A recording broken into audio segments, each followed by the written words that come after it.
Hello and welcome to Press TV's News Analysis, coming to you from Tehran.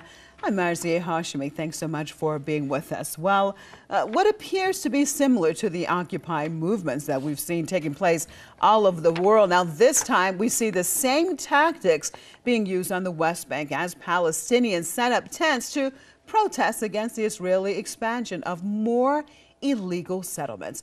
Though their tactics are similar to activists, perhaps the Palestinians can call their movement the anti-occupied movement, as they are really protesting the occupation of their whole country.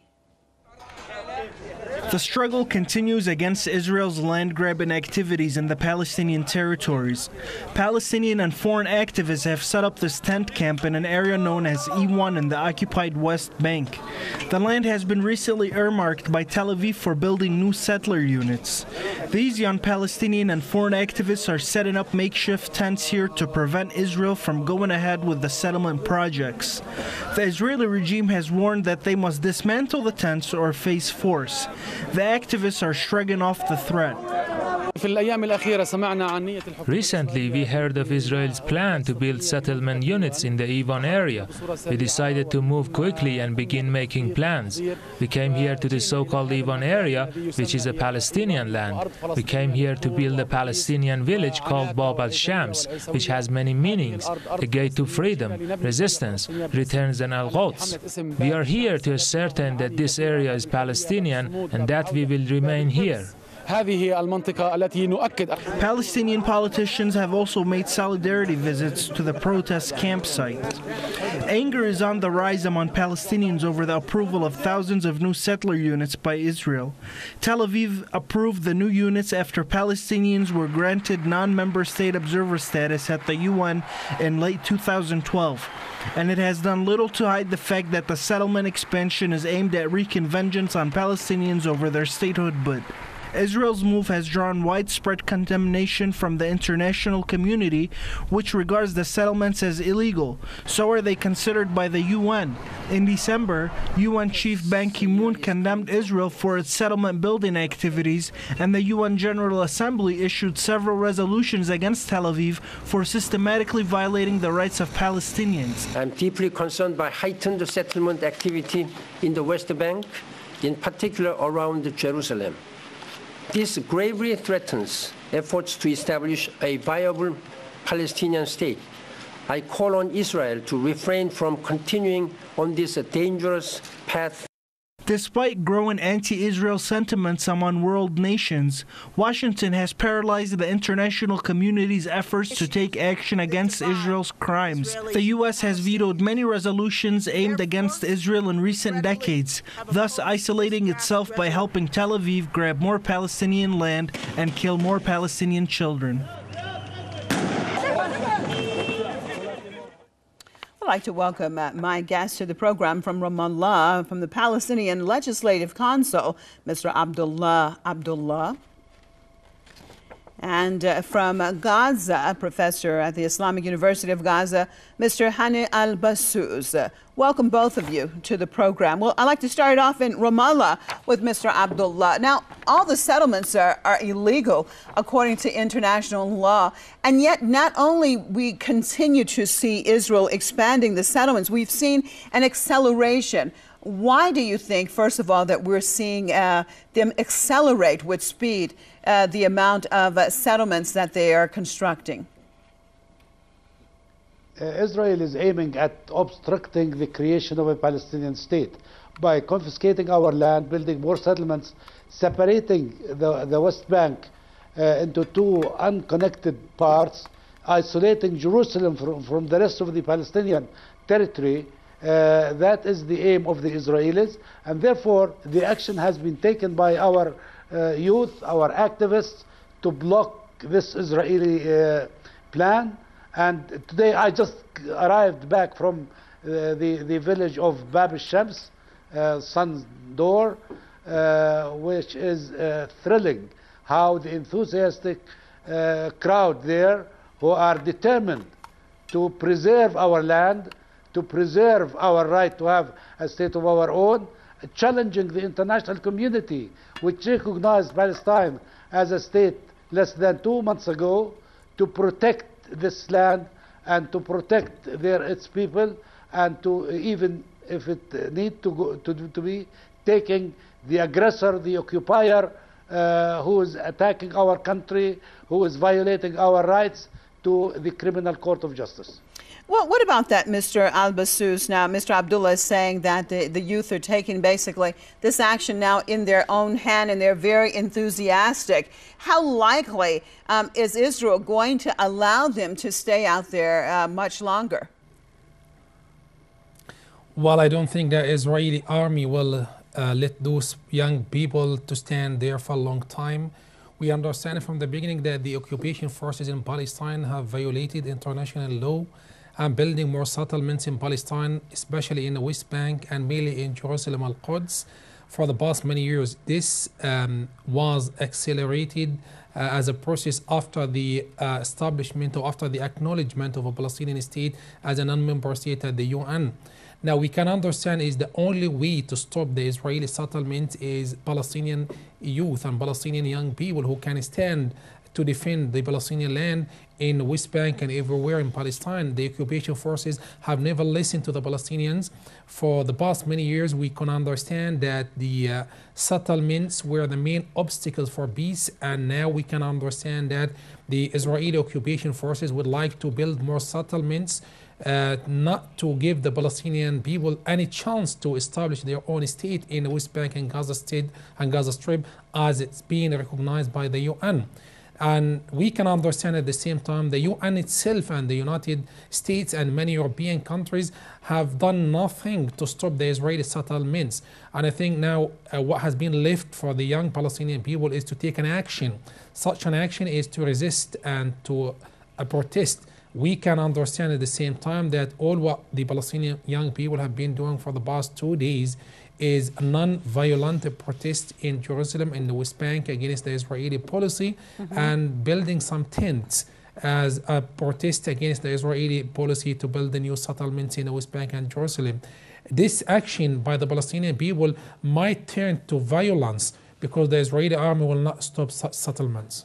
Well, what about that, Mr. Abdullah? Are we seeing something we know from 2 years ago up until this time still? We've seen an awakening, especially in the Muslim world, whether it be North Africa, Middle East. Is this a part of that? Of course, the Palestinians have been aware of their fate, but it's been very difficult for them to coordinate because, of course, divisive elements, even from within. Do you think this is the beginning of a type of Islamic or a type of awakening, a Palestinian awakening that perhaps is taking place, or how do you see it? My dear, the struggle of the Palestinian people have started on the 1st of January of 1965 in the contemporary Palestinian struggle wave. And that is not awakening. We are awake long time ago. We've been struggling. We'll continue to struggle as long as our land is under occupation. Struggle takes several ways and options. Now, the civil disobedience, civil resistance, non-violent one, especially in the face of the Israeli power, which is unparalleled in the region, in the whole region. So we take the easy one for us, the more costly to the Israelis, less costly to our people in confronting this aggression. Never stop. Remember, Na'lin, which was the first episode of our non-violent struggle, came after the second intifada of Al-Aqsa intifada. It is now in its 7th year. So it's not really new. There is development of this, of the means that we are fighting our occupiers. One of the ideas, it is creative, it is really innovative in our work and our defiance of the enemy, and our steadfastness and our resistance to the occupier. And it came to this way of resisting the occupation by preventing the creation of a settlement that will separate our territory and make the Palestinian state unviable if created. Okay, well, I want to get back to something you've just said, but let me just welcome our next guest out of New York, reporter and political analyst, Ms. Maxine Dover. Thank you so much for being with us. I want to look at the whole situation with the settlement building to begin with, because according to the United Nations, all of this settlement activity is illegal. Why do we see, first of all, Tel Aviv continually expanding the settlement activity, even though it is against international law? And we've seen even an increase in this, especially after the United Nations gave a status state to the Palestinians. Do you see a connection? Well, first let me say that Tel Aviv is a city, and it is a city that has very little to do with the settlements. Its only expansion is within the city limits. Well, of course, when I say Tel Aviv, I mean it's the capital of Israel, so it's representing Israel itself, but go ahead. Well, most agree that Jerusalem is the capital of Israel, and whatever the final status will be of Jerusalem remains to be seen. Tel Aviv is not the capital of capital of Israel. Jerusalem is the capital of Israel. With regard to the building in the settlement, one country. Okay, go ahead, Ms. Dover. No, I'm Jerusalem is the recognized capital of Israel. It's the government seat. Jerusalem as the capital of Israel. All right, go ahead, Ms. Dover. I beg to differ. Certainly, the mayor, Ron Holday, will be very happy to look at Tel Aviv as the capital of economy, but he's not going to look at Tel Aviv as the capital of Israel. That's for sure. What I think our question is regarding the expansion of the settlements. The expansion of the settlements is indeed a problem. It is a problem both for Israel and for the Palestinian entity that will become the Palestinian state. I think that most thinking analysts, most thinking people will agree that there needs to be a recognition that there are thousands and thousands of people living in the area, some of them living in settlements, some of them living in villages, all of whom have to have eventually a place to live. And how we as commentators look at this and hopefully have some of our voices heard by some of the decision makers is a big question. Should the settlements be expanding? That is a deep and complex political question. Well, let's look at it from the international perspective. From the international perspective, should they even exist? Something that's going against international law, should it even exist to begin with, Ms. Dover? There are areas that are called settlements by some, called cities by others, and have become places that people live. Should they exist as places that people live? I think they should. What their governments and governance should be is what we are sitting here and questioning. All right, well, let me turn to they are not going to be wiped off from that. That's for sure. Okay, Mr. Al-Bassous, your take on what Ms. Dover has said. According to international law, these settlements are illegal, but she says that people are living there now, so it's something that needs to be discussed if it's really legal or illegal. Your take, sir? Well, I think even if those people living there, those are settlers, though they live at the expense of the Palestinian land and at the expense of the rights of the Palestinian people. It's a legal act, it's a legal activity. It does not matter if they live there for 1 day or they live there for 100 years. It's still against the international law, and this is not acceptable. We can understand now the UN General Assembly have accepted Palestine as a state on 1967 border, and this includes the whole Gaza Strip, the West Bank and East Jerusalem, and we can see that many settlements were built and expansion and new settlements are still built in the West Bank and Jerusalem, and this is a violation of international law.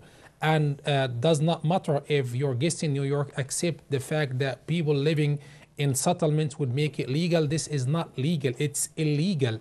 A de facto situation, even if it's been built here for 50 years, it does not change the situation. We can understand as Palestinians that the state of Israel was established in 1948 at the expense of the rights of the Palestinian people and occupied all Palestine in 1967. This does not make it a state at the expense of the Palestinian people. We can understand that we have 6 million Palestinian refugees. They would come back to Palestine and live in their own land one day. And as I said again, the Palestinian people would have the right to protest in the West Bank, and they would have the right to go back to live in the West Bank, in Jerusalem, and everywhere they come from.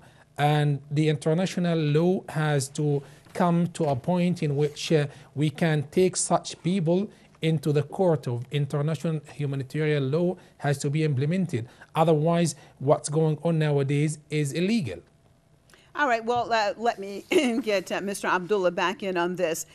Let's look at the reaction that we have seen since the UN situation we talked about earlier, that the Palestinians have been given that observer state status. And we touched on this a little bit earlier. We have seen it almost appears as it's like a run on settlement buildings.